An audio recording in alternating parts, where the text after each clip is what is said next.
22 বছর যাবত এই ক্ষেত খাইতেছি আমি, মানে মামুর কাছ থেকে কিনে নিয়ে খাইতেছি, কিন্তু সে দলিল করে দেয় না, মামাই ব্যাং না ফ্যাক্টর মনে করে যে অত্যন্ত অতিরিক্ত কিন্তু এখনকার যে কালকে বাড়িওয়ালা আইসা হুট করে আইসা এরা মফিজ আব্দুল তারপরে এক আর আপনার এই যে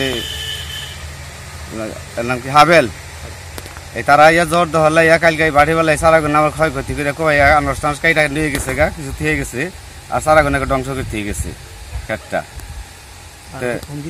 আমি সঠিক বিচারটা সরকারের কাছে চাই। আমি যদি পাইত থাকি খাওয়ার জমি ভোগী মানুষ, আমি আমার জমির বিচারটা সরকারের কাছে পাইতো, আমি সরকার জানি করে আমার বিচারটা।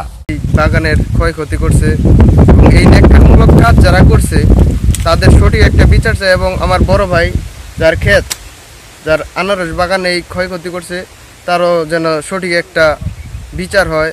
যেন এই ফসল কোবাইয়া যায় মনে মজা কাইদা যায় কুচু কুচু করে দিল তাদের মামা ভাগনার ব্যাপার, কারণ এই ফসলটা কাটা তো ঠিকও নাই, সবচেয়ে ভালো হইতো আর কি।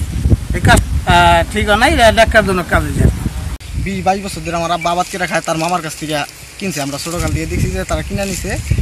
এখন হঠাৎ করে আব্দুল মফিজ কালকে আইসা নাটকীয় কায়দায় বাগি নিয়ে আইসা এই ক্ষেত দখল দিয়ে যে আমার এই যে আনারস টানস কায়দা 13-14 হাজার সারা কায়দা ক্ষেত নষ্ট করে দিয়ে আমার হুমকিতে থেকে গেছে, ক্ষেতে নামলে ভরা ভেজালো আর কি।